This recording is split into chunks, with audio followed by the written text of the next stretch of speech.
여러분 안녕하십니까. 광주 MBC 뉴스투데이입니다. 먼저 오늘의 주요 뉴스입니다. 뉴질랜드에 도피 중인 허재호 씨가 광주 지역 유력 인사들을 만난 자리에서 오는 3월에 귀국하겠다고 말했던 것으로 확인됐습니다. 한국은행의 모니터링 결과 호남권의 경기 회복세가 주춤한 것으로 나타났습니다. 염전 인권유린 사건 등을 예방하기 위해서는 전남에서 유일하게 경찰서가 없는 신안군에 경찰서를 세워야 한다는 지적이 나오고 있습니다. 정부가 5.18 기념국 지정을 미적거리는 가운데 광주시의회 의원들이 오늘 국무총리실과 보훈처를 방문하는 등 광주시와 정치권이 정부에 대한 압박 강도를 높이고 있습니다. 임을 위한 행진곡을 5.18 기념곡으로 지정하는 문제에 대해서 정부의 태도가 미온적입니다. 광주시와 정치권이 전방위 압박에 나서고 있습니다. 윤군수 기자입니다. 올해 5.18이 딱 100일 앞으로 다가온 지난 6일 국회 대정부 질문 자리에서 정홍원 국무총리는 5.18 기념곡 지정 문제를 직접 챙기겠다고 답했습니다. 그리고 또 20일이 지났습니다. 하지만 여전히 변한 건 없습니다. 지난 24일 국회 업무보고에서 국가보훈처는 특정 단체가 애국가 대신 부르는 노래다. 국가기념식에 주목지고 부른다. 가사에 나오는 임과 새날에 대해서 논란이 있다. 이런 의견 수렴 결과를 내놨습니다. 보훈처장은 그 업무보고 자료에도 확인했듯이 작년 국회 결의안 통과 이후에 아무것도 하지 않고 있습니다. 이쯤 되면 임을 위한 행진곡을 공식 기념곡으로 지정할 의지가 있는지 의심하게 됩니다. 보훈처를 중심으로 한 이 정부가 깔아뭉개고 있단 말이요. 깔아뭉개고 있는 거지요. 말은 계속 검토한다고 그러면서. 광주시와 정치권은 정부에 대한 압박 수위를 한층 높이고 있습니다. 광주시의회 의원들은 국가보훈처와 국무총리실을 찾아가 기념곡 지정을 요구하기로 했습니다. 임을 위한 행진곡을 꼭 채택을 해야 된다고 저희들은 강력히 주장하는 것을 전달하기 위해서 가는 겁니다. 광주시도 시장이 직접 총리실과 청와대를 방문하기로 하는 등 기념곡 지정을 위해서 총력을 기울이기로 했습니다. 5.18 기념일은 다가오고 올해는 선거까지 앞두고 있어서 기념곡 지정을 미루면 미룰수록 논란은 또 커질 수밖에 없습니다. 이제는 정부가 응답해야 할 시간입니다. MBC 뉴스 윤군수입니다. 호남권 경기 회복세가 주춤한 것으로 나타났습니다.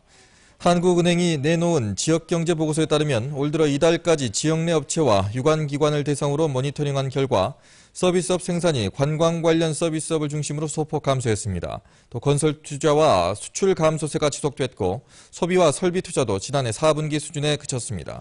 특히 조류 인플루엔자의 영향으로 축산농가가 직접 피해를 보고 식품 매출과 관광 관련 서비스업도 영향을 받고 있습니다. 민주당 전남지사 후보 경선이 다음 달에 치러질 것으로 보입니다. 이윤석 민주당 전남도당위원장은 도의회 출입기자와의 간담회에서 전남지사 후보 경선을 전국 광역단체 가운데 시범적으로 다음 달에 조기 실시하고 경선 방법은 당원과 시민 지지도를 각각 50% 반영할 계획이라고 밝혔습니다. 이윤석 도당위원장은 이 후보자들이 조기 경선을 요구하고 당내 경선이 과열주짐을 보임에 따라 이같이 결정했다며 중앙당의 전남지사 후보 조기 경선을 건의하겠다고 밝혔습니다. 오는 28일 창당 발기인 대회를 앞두고 있는 새정치연합 광주시당 창당준비단은 발기인으로 800여 명이 참여했다고 밝혔습니다. 광주창당준비단은 지난 24일까지 창당 발기인을 공개 모집한 결과 산악인 김홍빈 씨가 1호로 신청하고 주부와 대학생, 자영업자 등 800여 명이 자발적으로 참여하는 등 새정치에 대한 높은 관심을 보여주었다고 설명했습니다. 수백억 원의 벌금을 내지 않고 해외로 도피 중인 대주그룹 허재호 전 회장에 대해서 검찰과 국세청 등이 국내외를 가리지 않고 은닉재산을 끝까지 추적하기로 했습니다. 특정 인물의 미납 벌금과 세금 징수를 위해서 대책회의를 한 게 매우 이례적입니다. 송정근 기자가 보도합니다. 검찰과 국세청, 관세청과 광주시 공무원들이 광주지검에 모였습니다. 뉴질랜드에 도피 중인 대주그룹 허재호 전 회장이 내지 않고 있는 벌금과 세금 400억 원을 어떻게 징수할 것인지 대책을 논의하기 위해서입니다.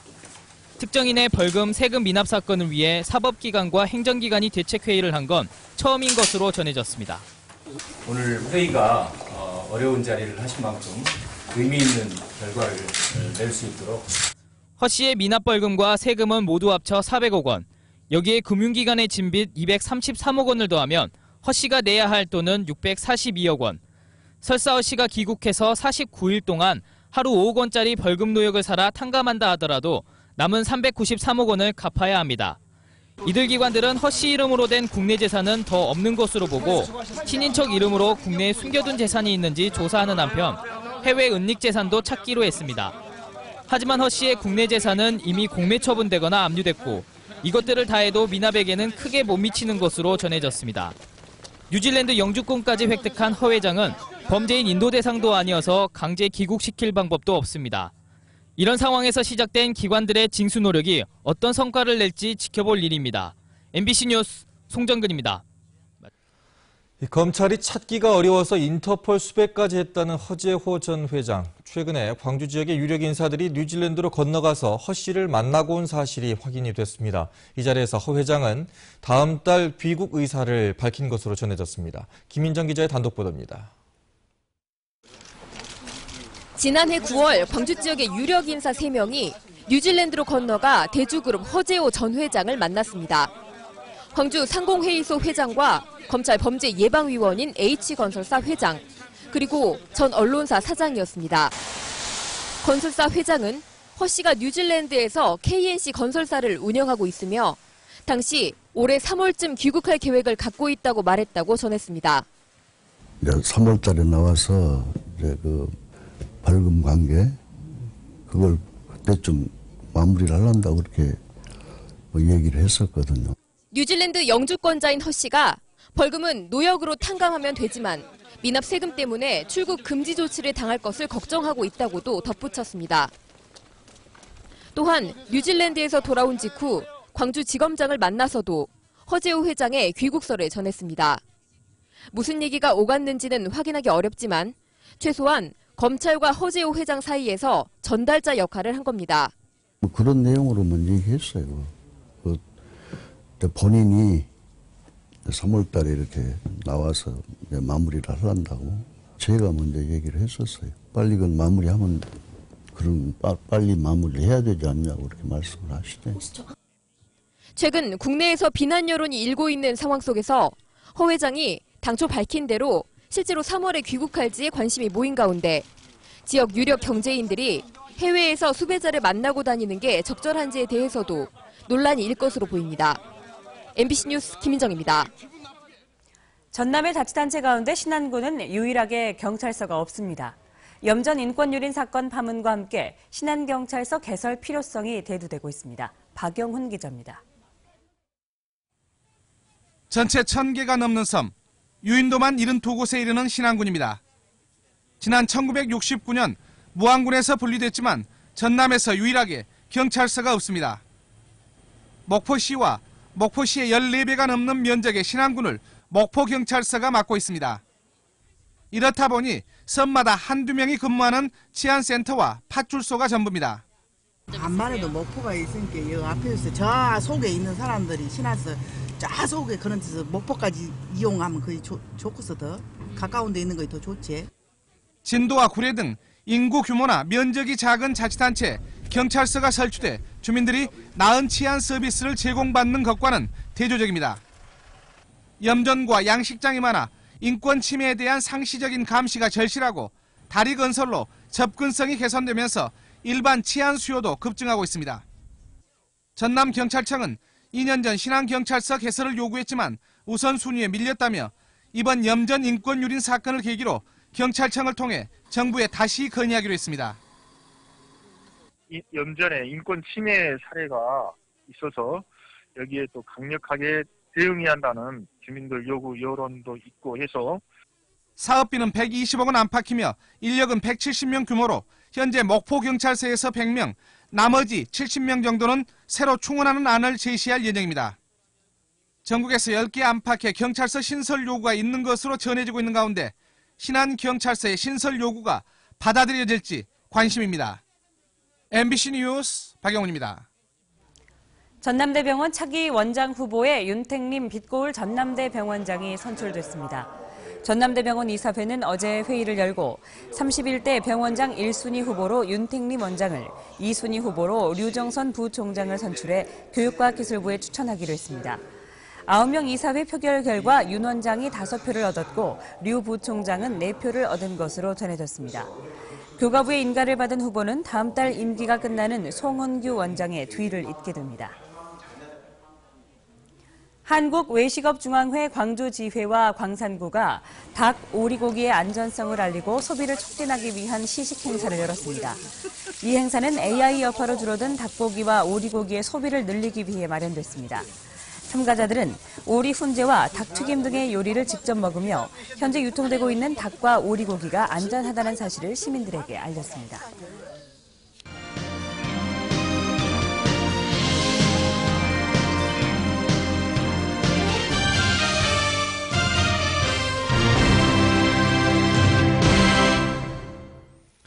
나주 혁신도시 아파트에 첫 입주민들이 이사를 시작했습니다. 주민센터가 문을 열고 민원 업무를 시작하는 등 정주 여건도 걱정과는 달리 서서히 개선돼 가고 있습니다. 이계상 기자입니다. 빗방울이 떨어지는 궂은 날씨 속에 온 가족이 힘을 모아 이사를 하고 있습니다. 광주에서 살던 이 가족은 부모님과 함께 살 보금자리로 새로 조성된 나주 혁신도시를 선택했습니다. 쾌적한 환경을 갖추고 있는 데다 16개 공공기관이 이전해 오면 주변 기반 시설이 서둘러 갖춰질 거라는 기대감 때문입니다.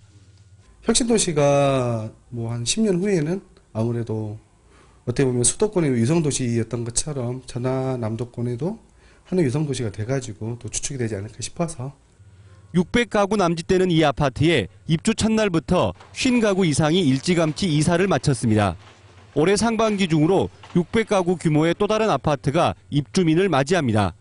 전파진흥원과 컨텐츠진흥원 등 공공기관들이 올 상반기에 이전을 해오면 혁신도시는 제법 틀을 갖출 것으로 보입니다. 전입신고 등 민원 서비스를 지원하는 빛가람동 주민센터도 혁신도시 중심부에 문을 열었습니다. 주민등록, 업무, 그다음 재증명, 인감, 그다음에 사회복지, 생활민원 그렇게 지금 현재 추진되고 있습니다.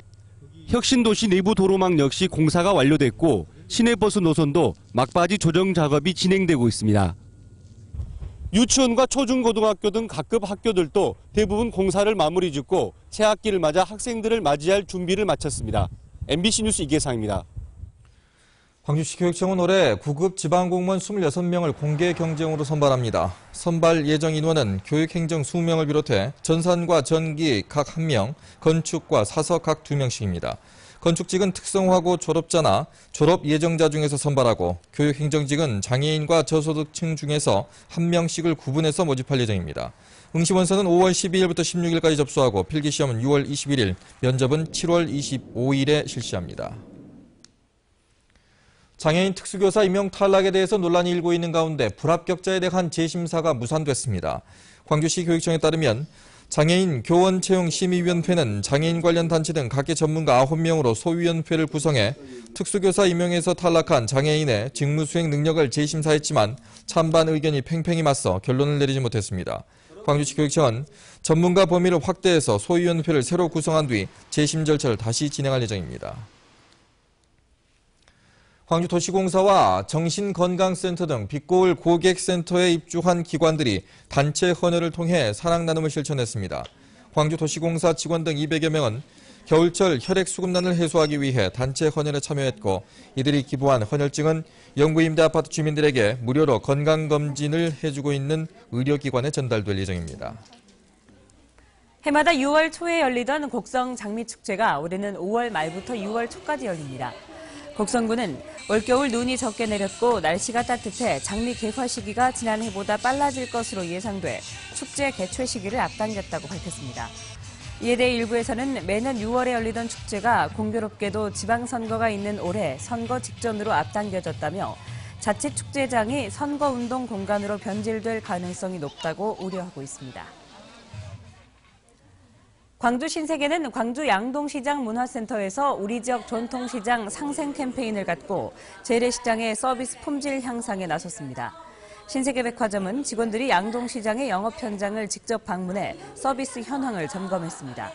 또 다음 달부터 매주 한 번씩 다양한 문화교육의 콘텐츠를 바탕으로 이색적인 테마 강좌를 제공할 예정입니다.